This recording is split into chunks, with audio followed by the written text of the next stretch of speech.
Episode 4, Under the Bridge. I may be in the minority, but I'll miss old school Pikachu. Rip in pieces. Hey, what happened next?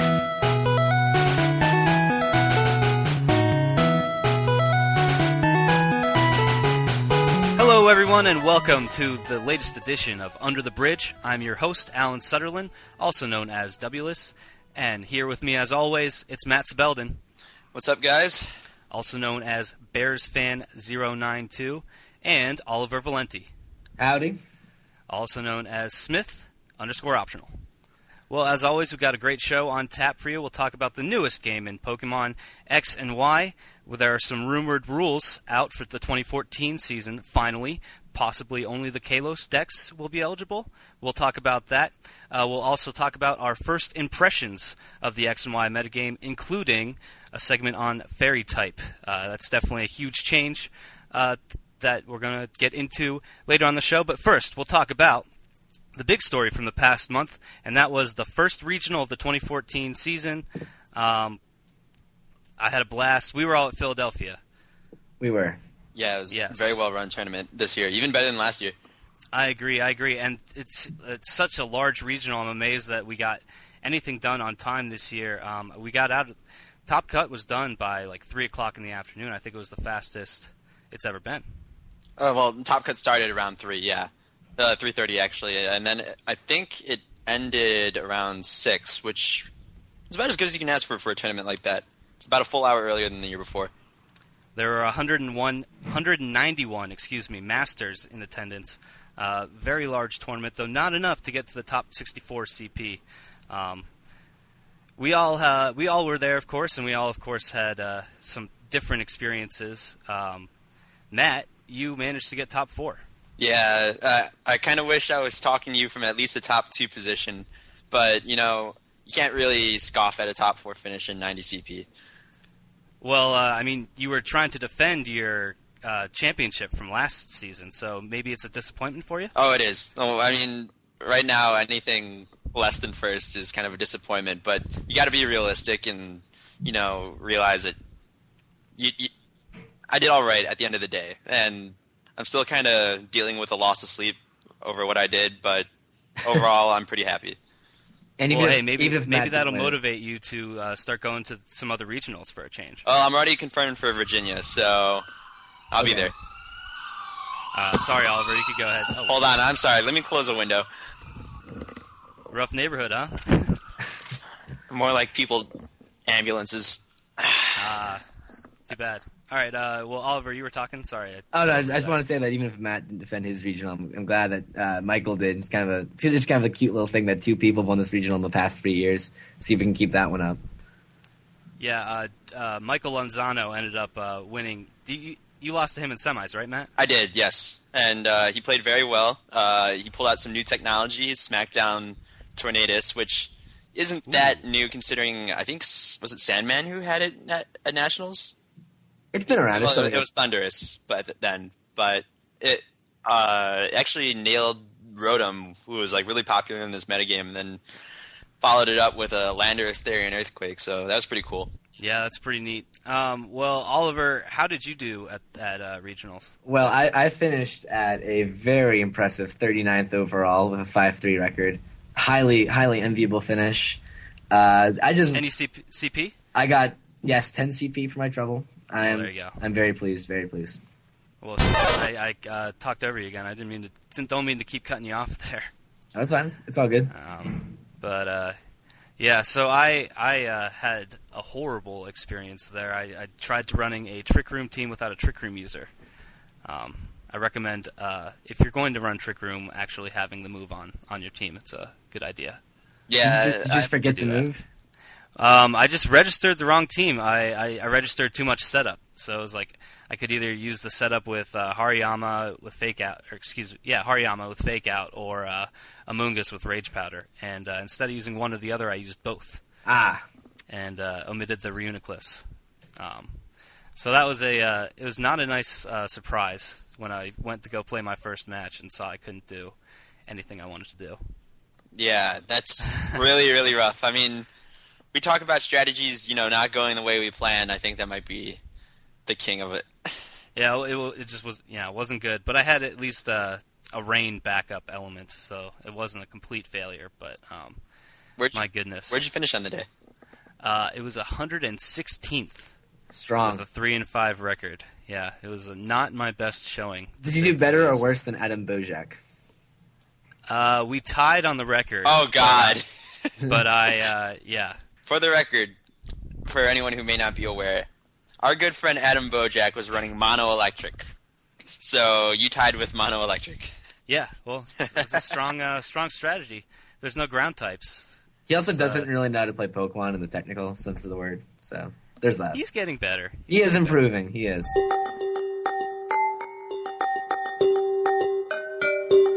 For now, let's take a look at the CP standings. Number 1 is our old friend Omari Travis, also known as Bad Intent. He's on top of the standings with 230 CP. That's after finishing first and second in regionals in this fall.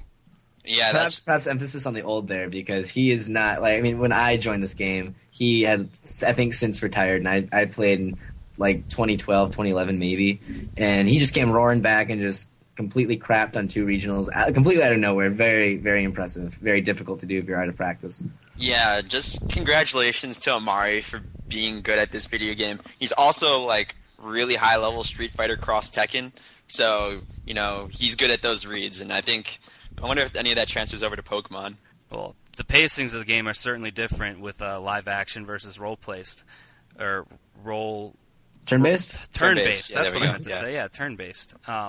But he took top honors at the Texas Regional in Houston and finished second to Thomas Mifflin, PBB in California, which are two pretty big regionals. Just took him by storm. Really impressive. He took all of last year off, I believe. Yes, he did. He spent the year playing fighters instead of Pokemon. So he's got enough. So last year, 16th place. How much CP was that? He's at 230 right now. I believe he would qualify for Worlds. Yeah, I believe the 16th spot was held by Tyler Hagen with 216 CP, I want to say. And he's at 230 right now. But there's a pretty big difference this season in that Nationals has increased weighting. Of course. So it's difficult to say what that 16th spot will be. But I can't imagine Bad Intent going to Nationals and flopping so hard that he doesn't get some CP out of it. So I think we're looking at one of our 16 invites right here. Yeah, and to say that in the fall, I mean, that's a tremendous accomplishment. Of course, I think he just has to do decent from here on out, going and just finishing in the CP range, and he'll have that berth locked up. Of course, we get to count 3 regionals towards our CP total going into Nationals, and he's already got a first-place finish and a second-place finish. He set himself up pretty nicely moving forward here in the season. But let's take a look at some of the other people in the top 8. Dui Ha is currently in 7th. He also went to 2 regionals, I believe. Right. So... but mostly it's just a bunch of winners. King of Mars in 3rd place with 140. Yeah, it looks like he's got 2 under his belt. Okay. Yeah. So right now the points are kind of weird right now because not everyone at the top is like at the same pacing as you are. They may have attended more events, and they can only count 3 of them. So their potential to grow is limited by how many better placings they can get, rather than how many more events they can attend. It's really weird right now. Yeah, so I guess don't place too much stock in the standings right now. They'll shift over the course of the season. Say that's fair? Yeah, I think that's pretty fair. But I mean, if you got CP, you have CPs. It's worth it, Yeah, but obviously, congratulations to everybody that's at the top. Phenomenal work. Yeah. Well, to be up there right now, I mean, it really is a bunch of. It's just the one or 2 regionals. You have to win one of them to be at the top there. So yeah, really, I don't really have a problem with anyone in the top at least 20, and probably below that too. Everyone seems pretty deserving of where they are right now. Well, I'm looking at one name in particular sitting in 15th place right now. It's our dear administrator, Rushan S. Okay, I take back what I said. He was running something pretty... Well, he did really well at Arizona, right? He got off to was a running- really hot start. I think he was like 4-0 or something, and then he missed cut. Do you remember what he was using at all? I think it was something pretty unique. No, I can't remember.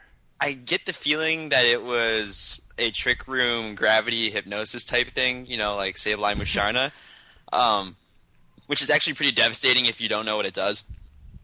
But As lots of strategies are. yeah, so I don't know this for sure, so take everything I say with a grain of salt. But I get the feeling like that's what he was using, and that might have propelled him to that hot start. Well, good research by us. Way to do our homework there. But let's take a look at some of the regional winners from this past set of autumn regionals. Winning Arizona was Stephen Marioka. We already mentioned that Thomas Mifflin PBB won NorCal. Winning at Fort Wayne was Wesley Morioka, Stephen's brother. That's pretty good showing for that, the Morioka clan, if you will.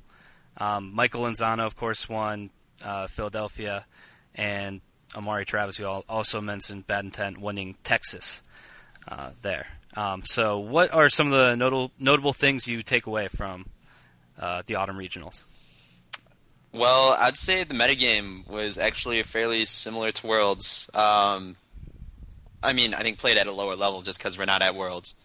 But overall, if you looked at like the Worlds Pokemon and like a lot of the Pokemon that made it into Top Cut, barring some weird outliers, Articuno perhaps, they're fairly similar. I just want to, I guess, like I said, regionals, especially the last regional of a format, when a format's on a timer like this, people aren't too keen to innovate. So perhaps with the exception of Enosh with his Char Chomp strategy. Oh, Lord. The mighty Char Chomp, which caused Enosh to miss his first cut in ever. Not too much new stuff, perhaps. Variations on a theme, really. Matt was talking about Smackdown Tornadus. That's always kind of been a thing, but glad to see that it was used pretty successfully. And, I think nobody was too invested in the metagame of this terribly. They just wanted to show up, get some easy CP before the format gets thrown into God knows what. Yeah, quote-unquote easy CP. Yeah, as I sit at 141st in overall CP. Yeah. The problem is, everyone's gunning for those same points, so it doesn't actually get easier. It's just more familiar metagame. Yeah, certainly. Well, I wanted to just congratulate the Morioka brothers again for their stellar play at the regionals. But who would have thought that after the autumn regionals that Wesley would be above Steven? Yeah, in CP standings. I think that's awesome because Wesley never gets the same amount of love that Steven does, but he's a really fantastic player, and really, the two of them are two of my favorite people in this game. Not just they're great guys. They're so nice. Yeah, so I'm really happy that they're both doing really well. Yeah, just a great family. But yeah, Wesley just doesn't seem to get the amount of attention, if you will, that Steven gets. Of course, Wesley won U.S. Nationals back in 2010, but Steven's been the stronger player as of late. But it looks like they've got a bit of a rivalry going now. I'm sure they work together a lot, but yeah. A friendly rivalry, of course. Yes.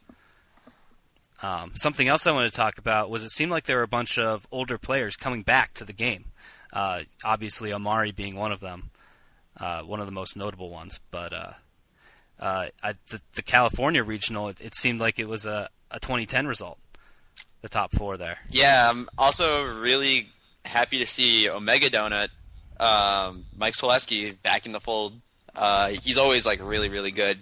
It's just that his effort isn't always there because he's busy with a bunch of other things. But now that he's actually put his try-hard pants on, now you kind of see what happens. Which may or may not be sagging off his bulk-up leftover Scrafty, which I'm absolutely enamored with. Yeah, that's very true. Although it did get destroyed by Fly Landorus, so... That was a very strong counter. Very strong counter. Yeah. He's sitting there at 10th in the CP standings with 120. In 6th place is Paul Hornack, who's He's been around, but he hasn't done. When was the last time he qualified for Worlds? It's been a while, and it looks like he's well on his way to qualifying for Worlds again. He has two events by the look of it, and sitting at 120 CP. So I think he's off to a fairly solid start. It depends on his next event whether or not he's going to be in good position or not. Well, he'll definitely be attending the events. Yes, definitely. So he'll give himself a bunch of chances. But is there anything else you guys want to talk about for regionals at all? Just shout out to Honchcrow, actually, because, all right, I'll be honest, I thought he was kind of like a gimmick since he top cut at Nationals with the Steelix. But now that he top cut at regional, there's got to be something said for the consistency there. So shout outs for that. I want to give a shout out to my good friend Ben Irons for his metagame breaking 514 effort valued Thunderous. I think it was a really strong change from his Arizona team to his Texas team. And while the judges didn't seem to agree with the strategy, I think it was a really novel idea to spring out in the last tournament of a dead metagame. So big shout out to Ben there for a really innovative approach to a winning strategy. Oh, we should talk about this, but Ben Irons' team was everywhere at regionals, like no matter what event you were at. Second place, the runner-up, Toller Webb Dimsun, was using Benji's Terrakion Rain team. Colin Heyer at Fort Wayne. At Fort Wayne was using that. Benji, of course, was using it. Blake used it at top 4. What? No, Blake used a different team. Oh, right, that's right. No, Blake had an entirely different team, but it's a very heavily offensive team, and it had no worse finish than 10th place. So, yeah, that is mighty impressive. Yeah. Well, finally, we'll be able to look forward to the 2014 rule set. Finally, able to put that 2013 rule set to bed. I know I've been saying this, it seems, on every podcast that I've been looking forward to putting this past season to rest. But I'm excited for the new season here. Rip in pieces. Rip in pieces. Couldn't have said it better myself.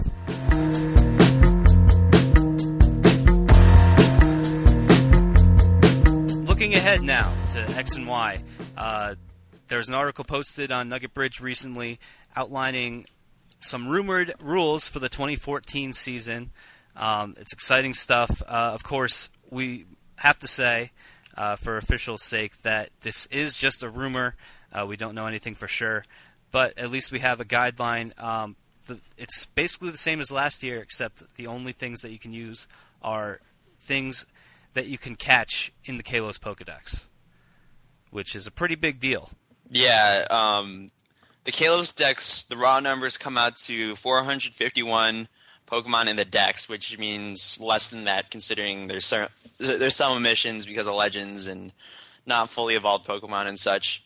But overall, it's kind of like 2011 on steroids and not quite as disgusting. So,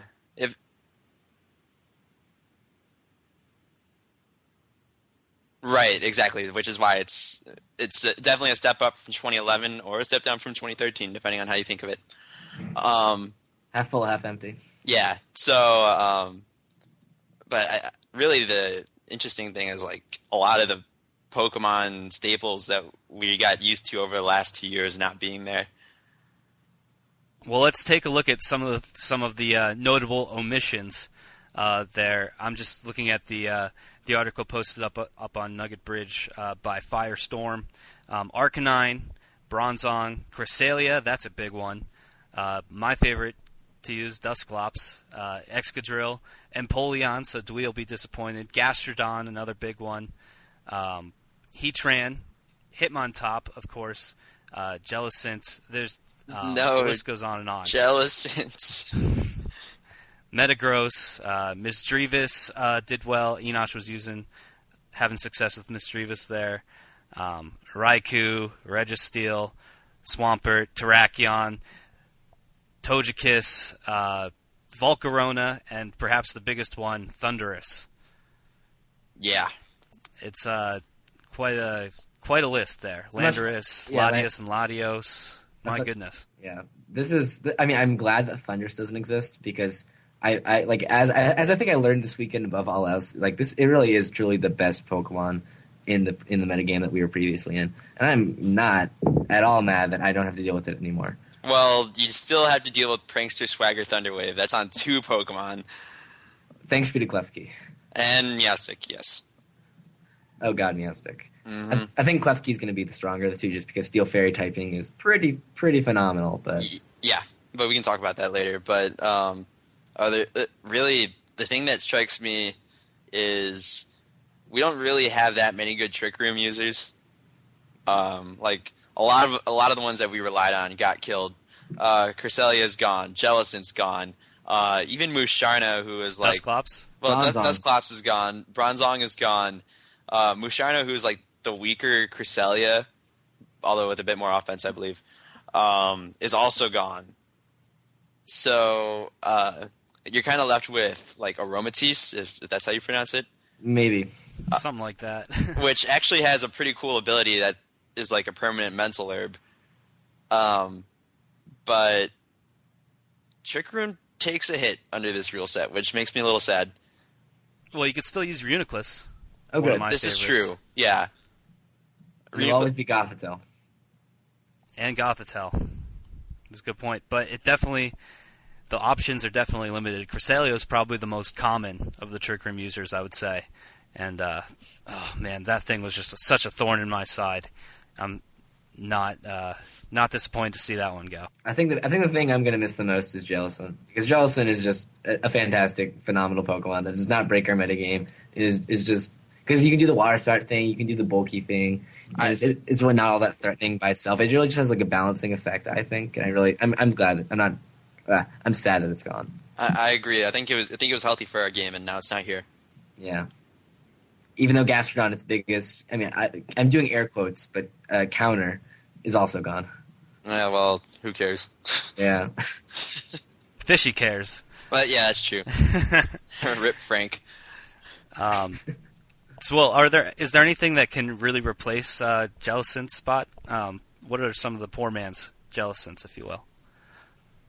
I think I still have Gyarados. And Gyarados, typing wise, I've always kind of like they have similar typing, but they're kind of different Pokemon. I think Gyarados is one of the better comparisons you can make. If you also want to talk about like bulky ghost type Trick Roomers, like Misdreavus and Dusclops are the big ones, but they're gone too. So They're both gone. Yeah. There's nothing comparable there. Yeah. Yeah. So definitely a big loss. However, in terms of spreading burns and being a water type and staying on the field forever, Rotom Wash is still here. So good. Yeah. How fondly we missed him. Yeah, well, he's back and better than ever with an 85% Will-O-Wisp. So maybe he'll hit 1 out of 5 this time.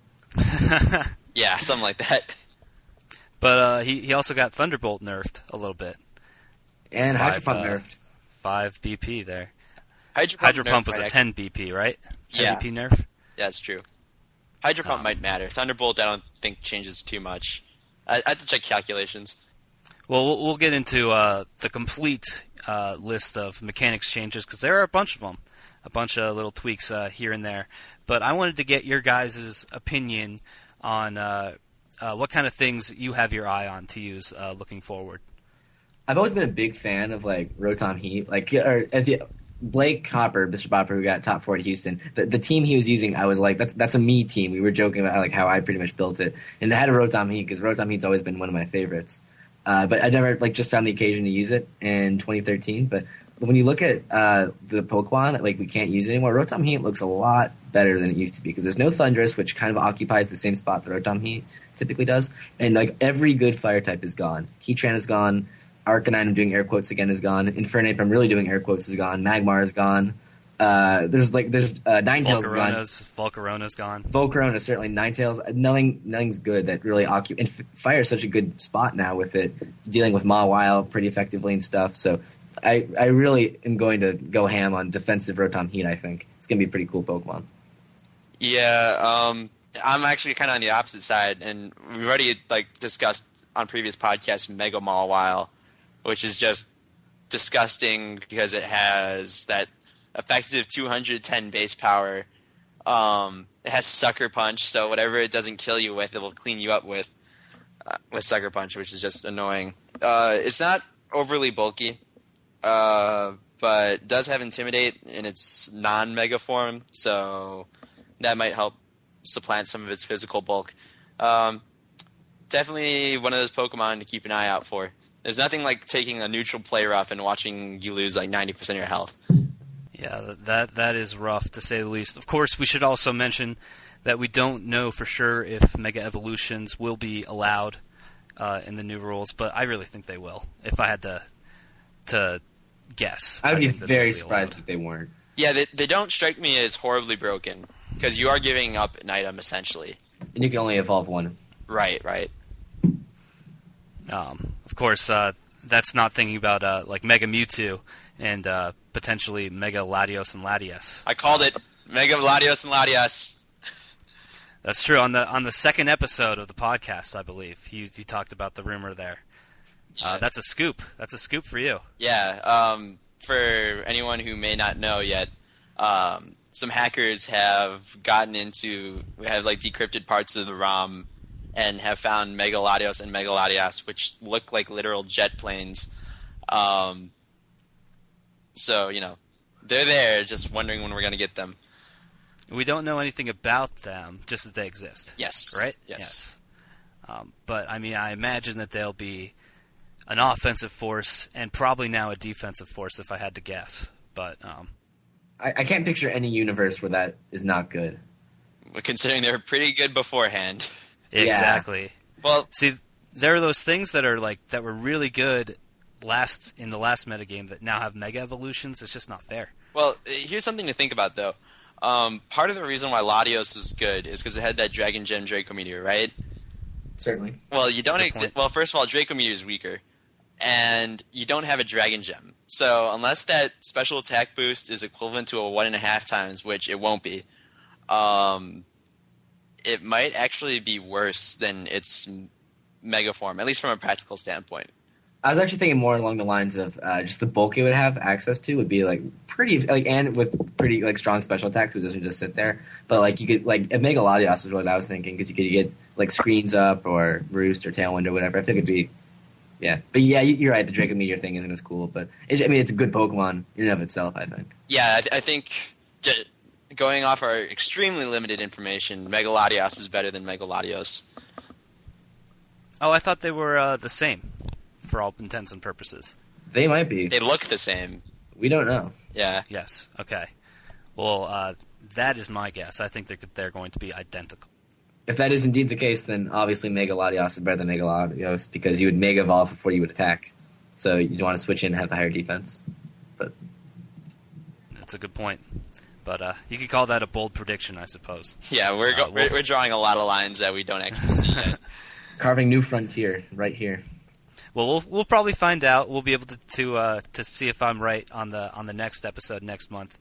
I was watching Simon Yip playing on Twitch on the Battle Spot, and something that I noticed that a lot of people were having success against him with was Talonflame. Can we talk about that for a little bit? Yeah, Priority Brave Bird's kind of ridiculous. It's not as game-breaking as what Simon's team made it look like, but it's not bad. I mean, nothing's quite as awesome as throwing out a Brave Bird under Trick Room when otherwise you'd be outsped. Yeah, Priority Brave Bird, I think, speaks for itself. I mean, that's going to be pretty powerful. What I think that does is if you were going to use it, kind of the classic thing for Trick Room teams is that they always want to have one kind of fast Pokemon, or at least two, in case Trick Room doesn't come up. And I think that's where you'd want Talonflame. Is that's nifty. And it is naturally fast. It's 127 base or something. Yeah, it's 127 or 122, something like that. Base 80 attack, so that could be higher. But yeah, but Stab. First of all, Stab flying is amazing because flying is just an amazing offensive neutral type thing. Preach. Yeah, but even so, 120 Stab off base 80, I think it gets the job done. I mean, Skarmory in singles hits what it needs to with that Brave Bird, and I believe it has the same attack stat. So I think Skarmory's 70, I think, actually. Well, and Skarmory still gets the job done. It hits what it needs to. So I think Talonflame will be all right. That bulk though. Yeah. Who knows? Might be overhyping it a bit, but he's cute. We will play with him. He destroys Volcarona though, that's for sure. That Well, indeed. Volcarona won't be able to. If the rumors are true, Volcarona won't even be legal. So That's very true. I was just thinking back to Simon's stream because he had Volcarona and it was just getting one shot left and right by Talonflames. Which it cannot burn with Flame Body, Yeah. alas. Nor can it outspeed with Quiver Dance. Indeed. Well, are there any other of the new Pokemon that you guys have your eyes on that might be good? I know I had my eye on Pangoro, but it doesn't look like it's going to be make much noise, unfortunately. I mean, I'm still looking up for the Mega Gardevoir round thing. I'm not sure. Did we talk about that in the last podcast? No, I don't believe so. Pretty much the idea is that round has some really weird mechanics. Like it's a spread move, 60 base power normal. But if you or your partner uses it consecutively, then the base power will increase to 120 and then to 240, where it unfortunately caps out. And if one of your Pokemon uses round and then your other Pokemon uses round, your partner will move immediately after the first round. So speed's kind of ignored. So what you can do is you can have a really fast Pokemon like Noivern or Selgor or whatever, and it can use round to get some kind of chip damage, and then you can use a Pixelate round from the Gardevoir, Mega Gardevoir, at 120 base power, really chunk some stuff, and then next turn you're just demolishing everything with 240 base power Pixelate rounds. So that's something that I'm not sure how good that's going to be. Seems kind of Sucker Punch susceptible. We'll see how that plays out. You're also at the mercy of whatever normal and fairy don't cover. So yeah, not exactly the best coverage there. Yeah, like you have a hard time hitting some fire types, like say like especially bulky Volcarona, just hypothetically, and more importantly steel types. Steel types, yep. Yeah. I was just gonna say that. Yeah, I think your partner. That's where your partner Pokemon will really be big. Like I know Noivern gets Flamethrower, which is why I was throwing it around. But it's a cute gimmick. It sounds like a regional-y thing. Well, it's like Discquick. Yeah, that's what I think of it as. Well, the next set of regionals is going to be pretty unpredictable. So I don't know. Maybe there. It'll be interesting. Yeah, if I may submit something, Klefki is actually kind of interesting because Fairy Steel typing is good typing. I mean, and while its base stats aren't there, you don't really have to like invest in speed. So you can like dump it all on defense, and it turns out to be surprisingly bulky. Some people think of it as kind of that ghetto Thundurus because it's got Swagger Thunderwave, but the other thing it has that Thundurus doesn't is Prankster Screens, which that's gonna be annoying. I've kind of been waiting for like Prankster Screens to be a thing. I know Whimsicott has Light Screen, but there's like no one else that really could have done it. So I think it's like cool. I don't know at this point, at this early stage of the metagame, how big it'll be, but I think it's something to research. Well, with it being so defensive, it'll be able to put up Light Screen and stay there to be able to put up more Light Screen if it needs to. Or start spitting out Thunderwave. Oh man, I'm not looking forward to facing that thing. Yeah, although only base 57 HP, which is kind of crippling, but 91 defense, 87 special defense. We'll have to see it. I think you got to come up with a good EV spread, and then you got to play it well. Yeah. Does it have any recovery? It does have Draining Kiss, which I believe is a recovery move, but that's an offensive recovery move. Yeah, a new fairy type move. The other thing is that it does get Imprison, which is mildly hilarious, and I'm not sure if I like it or not. Because not worth it, in my opinion. If you're playing, one of the things that I didn't, as a player, is I don't want to worry too much about what the opponent has, unless it's like something really prevalent metagame. Like a Trick Room, for instance, perhaps? I'm thinking Imprison. Oh. No, yeah, Imprison. Yeah, my mistake. Torment could be cool, but I don't think it's that defensive. I'm not sure if it could... Oh, no, I said Imprison. Yeah, it is Imprison. Oh, it is Imprison. Ah. Yeah. No, Imprison's kind of like that. So, I'm not... It does get Torment, too. Yeah, it does. I'm not It's hyped on either of those moves. It's kind of like the thing with the sort like when you have problems with bulky thunders, what do? You get your own bulky thunders with taunt. You make it like a little faster, kind of. So I was just thinking maybe we're gonna see a little bit of that from Clef Keys coming up here.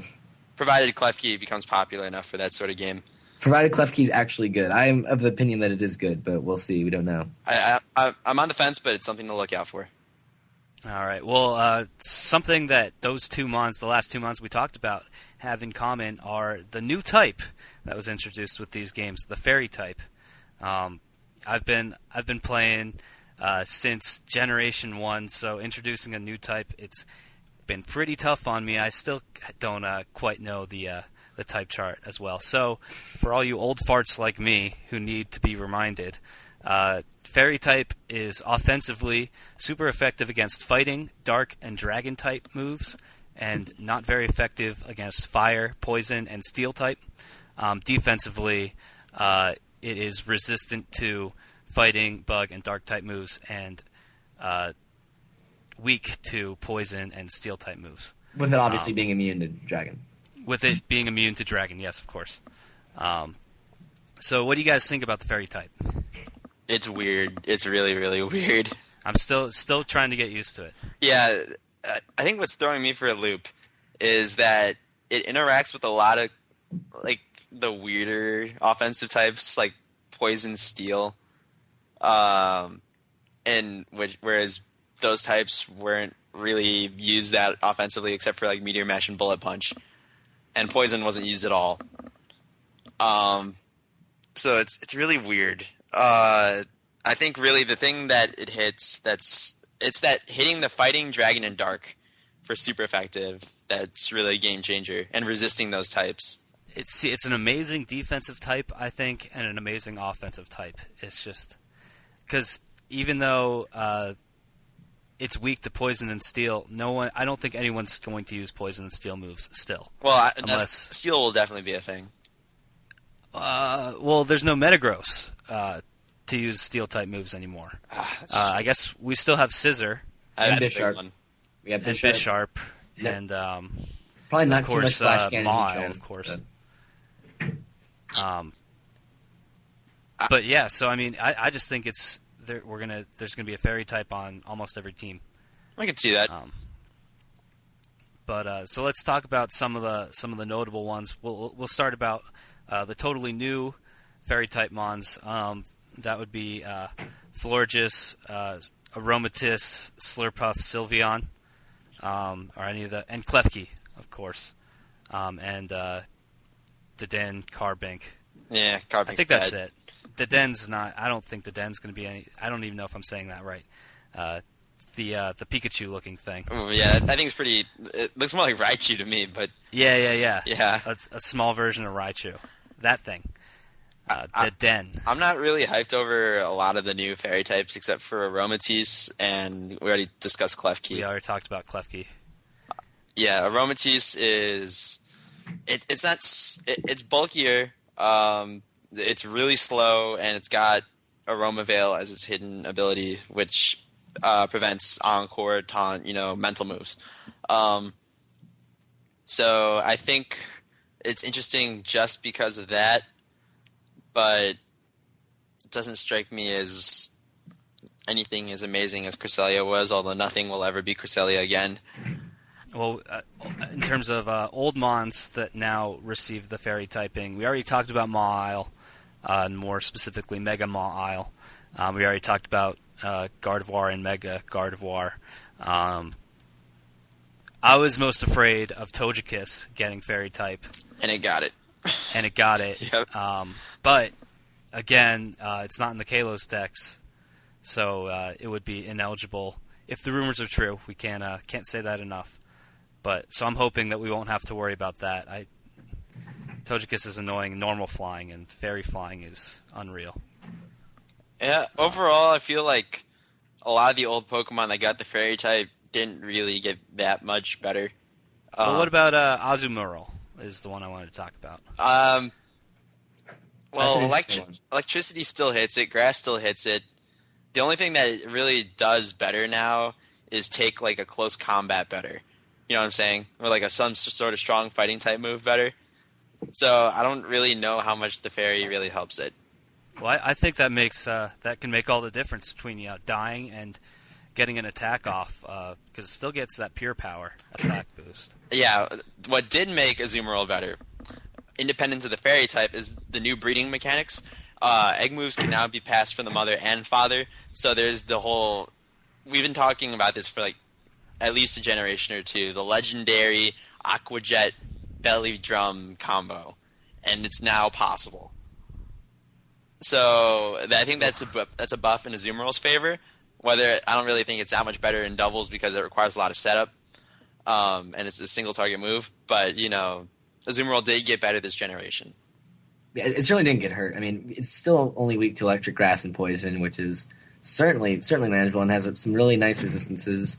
If Perish Trap is still going to be a thing, even with ghost types being immune to Shadow Tag or what have you, then Azumarill, like with the Sap Super Azumarill thing, that's still going to be good, in my opinion. And I think that was the best use of Azumarill before, and I could still see it doing that. So, I mean, I don't think terribly metagame breaking the same way that Mawile and Klefki are going to be, but certainly useful.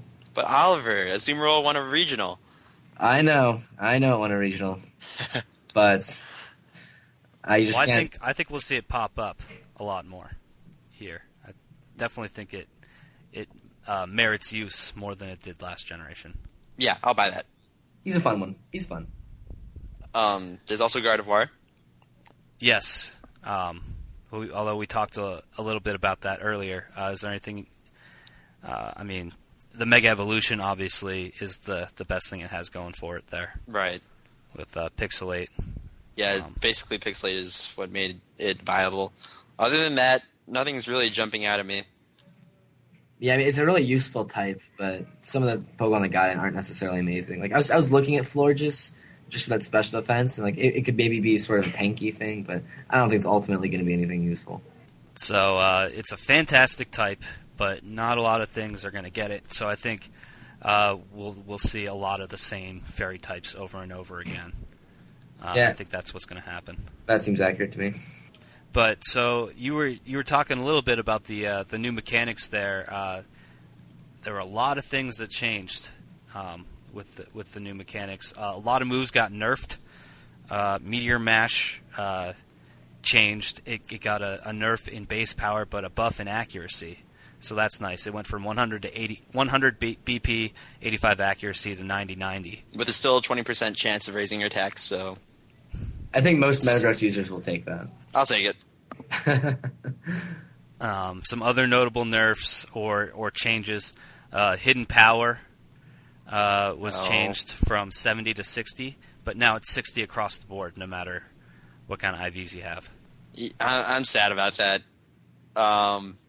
Because a lot of people have been in that awful Thunderous mirror match situation where you can either Thunderbolt it or you can Hidden Power it, and I'm not talking about Thunderwave, especially since you can't even do it now. But a Thunderbolt lags behind a super effective Hidden Power Ice by only 5 damage points, and now a Stab Thunderbolt is actually better than your super effective Hidden Power. So that kind of tells you that a lot of the 2x special effective hidden powers are worthless. Yeah. There's some merit to running Hidden Power Fire and hitting things like Scissor or Scavalier for 240 base power, but at the same time, you're actually going to start missing KOs because you barely got that one-hit KO with a 70 base power. So it's a pretty big shift. I don't like it. I'm fond of it, conversely, because I mean, if we're talking about Pokemon as a competitive, skillful game, then I'm a Heatran fan, for instance, but anybody that uses Pokemon with 2x weaknesses, like Scissor fans, which have fun, Gastrodon users really have fun. We always have this issue of like every time you send it out, you get a little squeamish because you see a special attack and you're like, okay, what if it has like Hidden Power, like Grass, Ice, like fighting something disgusting that's just gonna like pop out of nowhere and defeat me? And it's not like a skill thing. It's just like he randomly has this move that completely obliterates me that like you wouldn't have before. So if we're talking about making the game better, I think the fact that we don't have this random like kill button for very specific threats is a good thing. But I mean, maybe I'm biased. Well, considering I'll also use a lot of those 4x Pokemon that you're talking about, having used Scissor in Philly the last 2 years, Heat ran the year before. I don't know. I always thought it was like kind of fun because it does make you play the scouting game. It adds like another mental layer. But I think we've said what we need to about hidden power. Yeah. Some other notable changes. I mentioned Flamethrower, Thunderbolt, Ice Beam went from 95 to 90. We don't really think that'll change much. Yeah. Meh. That's a little disappointing, but it's nothing game breaking. If I start missing a lot of KOs by 1 HP, I'll know who to call. Fire Blast, Thunder, Blizzard, and Hydro Pump all go down from 120 to 110. I don't get that. Seems like they were just trying to buff physical attacking by nerfing special attacking. Well, I mean, Intimidate exists, so right. That's they didn't give us a special Intimidate. Yeah, that might be a good thing at the end. But I mean, most of these changes are special moves. Dragon Pulse, 90 to 85. The only thing that really used that was like Kingdra, and the Laddies. Muddy Water and Surf go from 95 to 90. That's pretty much it for moves. I guess Aura Sphere. The Power Gem 90 to 80. The Power Gem buff has really helped my in-game Vespiquen be way better than it should be. Yeah, so Power Gem went from 70 to 80. Mm-hmm. I didn't almost overlooked that one there. That would have been fatal. Very important. Very important change. Well, maybe we'll start to see that attack pop up on things. I don't even know what gets Power Gem off the top of my head. It's just completely overlooked move. Poor guy. But critical hits. This was something that I was surprised to see and am happy about. Critical hits. The damage from critical hits has reduced from ×2 damage to ×1.5 damage. Praise the Lord. Yep. Nothing but praise. So now it's not as game breaking. I don't know how anybody could interpret that as a bad thing at all. Unless you're like, using sniper critical or some gimmicky razor claw strategy. In which case we hate you. Yeah. Well, no, we don't hate you. We just think you're misinformed. No, I hate you. It's annoying. I don't think anyone's upset about that because no one actually makes game plans on, if I get this critical hit, then I can do this. No one thinks like that. So anything that nerfs a critical hit is good in my book. Also, we already talked about Will-O-Wisp. Is accuracy improving from 75 to 85%. I like that change. I think it's solid. I'd say that's not a bad thing because Will-O-Wisp is it. The thing that makes it unpredictable is whether or not it'll hit or not. Being on the receiving end, if I see a Will-O-Wisp, I'm going to plan on being burned. So from a defensive standpoint, it doesn't really change what I do. From an offensive standpoint, it might encourage more people to use Will-O-Wisp. It'll be interesting to see where that takes it. Definitely. Another interesting change are the weathers, the auto weathers. Drizzle, Drought, Sandstream, and Snow Warning last only 5 turns, like normal weather, instead of until the end of time, as Scott puts it. Easily the biggest change this generation. Huge deal. I don't think weather will be as dominating as it has been. I just don't understand why it took 3 generations to change it. I thought it was broken in advance. Yeah. Well, especially with the more widespread use with the introduction of Ninetales and of course Politoed. Right. Politoed by itself made Rain. Rain was on. I estimate about 50% of teams. It was that strong of a force. It just completely defined Generation 5. Like, when we look back on Generation 5, what we are all going to remember is Politoed springing from one of the worst Pokemon in existence to being, like, a metagame-defining force in literally every way that Pokemon was played. And it just slowly kept getting better. It got Icy Wind and Helping Hand, and it was like, oh, God. Just mercy kill us, please. Yeah. And you could use it in Perish Trap, got Perish Song. It just had such great utility, and the rain was all important. But that's pretty much it for the game-breaking things. Something that I thought was amusing was that Assist can no longer call 2-turn moves, like Shadow Force and Dive. So rest in peace, Dive Cats. Good decision. Nothing more to be said there. I want everybody to know that I was actually worried about how I would beat Dive Cats. Matt and I were talking on the way back from Philly Cheesesteak for 20 minutes about how I would have to play around Dive Cats because I realized I didn't have any priority or any Sandstorm. I'm like, wait, do I lose this? I had to figure it out. The answer is no, I don't. But like, I have to play it out of my mind, which shouldn't be a thing. You would have won by about like a sliver of an HP. Like, yeah, on a good day. Like, it's just like not fun at all. Did anyone use Dive Cats at regionals? I sure hope not. Nobody that I played, thank God. Oh man, what an annoying strategy.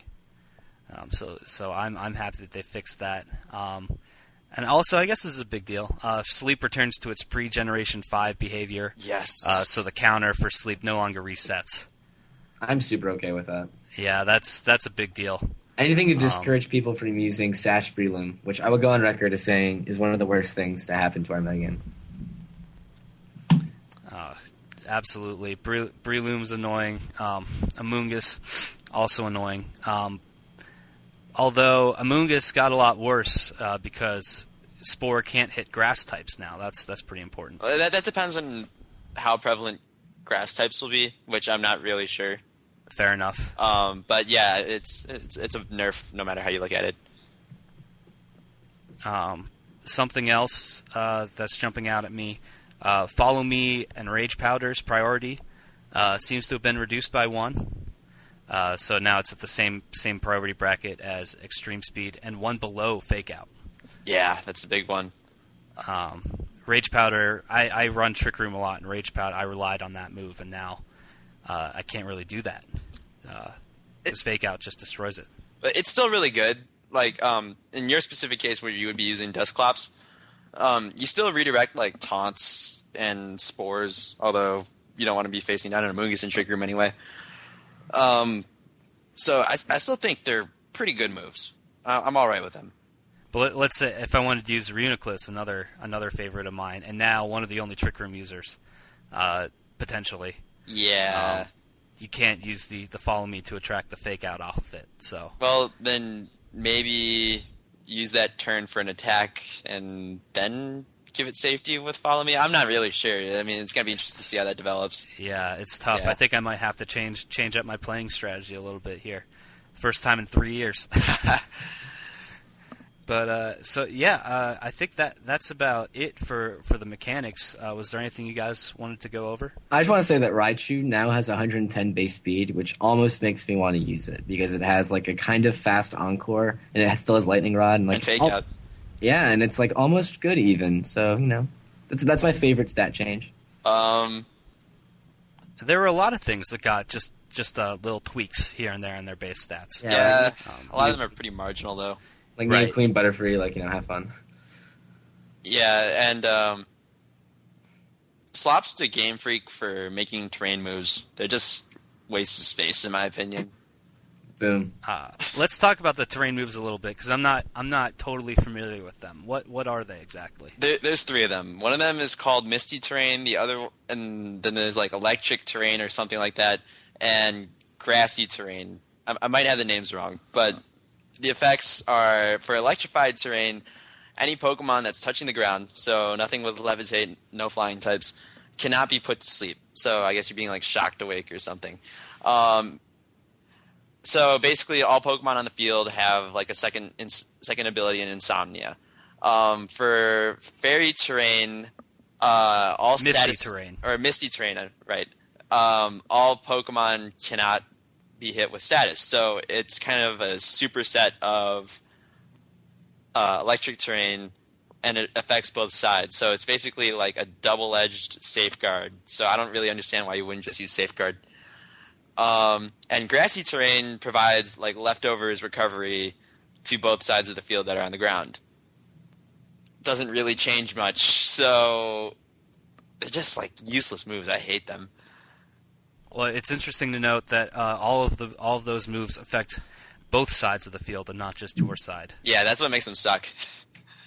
That's like weird. Like why? Like somebody had to sit there and program them into the game, and he got paid to do it. I don't know why that happened. Well, yeah, it's just like Grassy Terrain is just bad. I can't think of a reason to use it, and the other 2 have their job done better by Safeguard. Yeah, it's just like whatever. Now, for any nature power users out there, you might be pleased to know that the nature powers in the terrains are pretty good across the board. It's in grassy terrain, it's Energy Ball; misty terrain, it's Moonblast; and electric terrain, it's Thunderbolt. So I think the main one that's interesting is Moonblast, just because the distribution isn't there. I don't believe Moonblast is a TM, whereas Energy Ball and Thunderbolt are. Right. That's a good point. So I think that's like the only thing worth noting. But at the same time, in order to get a terrain up, you have to use the move. So using a move to set up Moonblast rather than just using Moonblast is kind of an iffy proposal. So I'm gonna go out on a limb and say that no one is going to use the terrain moves effectively in VGC 2014. Boom. Bold prediction there. Yeah. Well, let's see if you're proven right. The next set of regionals are, of course, the winter regionals, taking place in January. Do we know all the locations? We do not. Which is like kind of not good. Yeah, be on the lookout for that news. They're coming up here. I imagine you'd have to think that they'll release those dates when they release the rules, right? That would seem reasonable, but I would expect it within the next 2 weeks. So yeah, definitely be on the lookout for that there. Is there anything else you guys want to talk about? I think we're just about at the end here. No, this is a real exciting time to play. So get out while you can. Get out there while you can, and if you can't get out there, start breeding. Yes, of course. Something we kind of touched on, didn't really get to, are the new breeding mechanics. They're incredibly accessible now than as opposed to what they were in previous generations. We'll talk about that more in depth next show. How about that? Because there are some pretty game-breaking changes, or just positive changes. In the meantime, check us out on Facebook, facebook.com/NuggetBridge. Check out our Twitch channel. It's twitch.com. If you search for the channel name is Nugget Bridge. Keep it locked on Nugget Bridge. We're constantly posting articles, countless resources, just general Pokemon knowledge. Content changes almost every day, so keep your eyes out for that.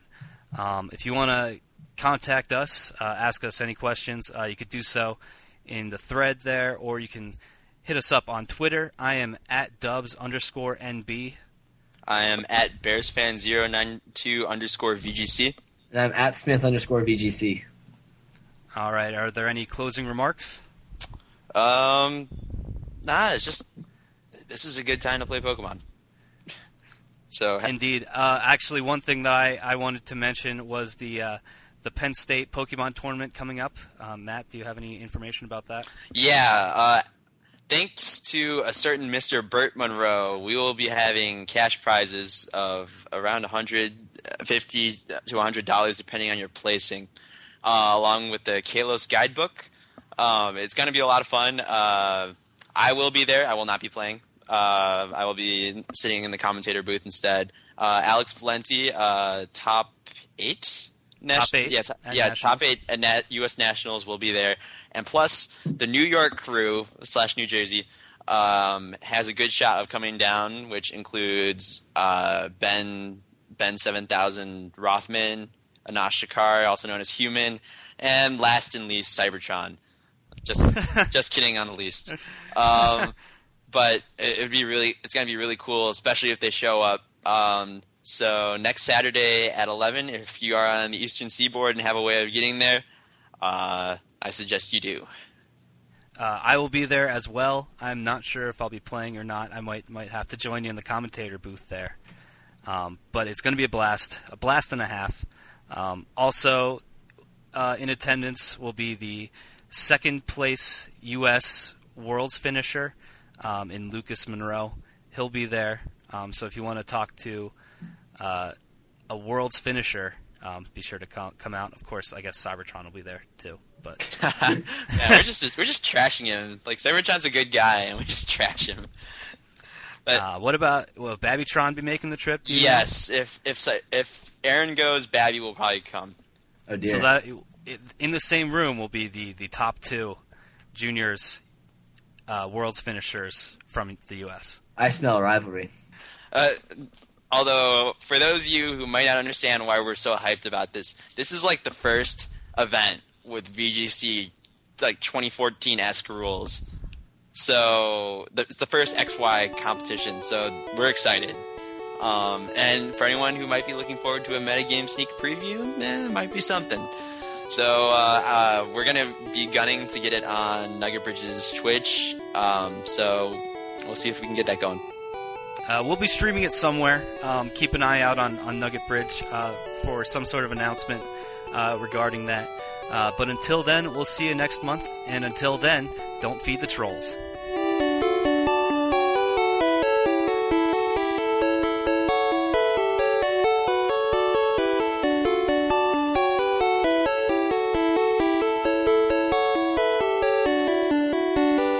This has been a Nugget Bridge Radio Network production.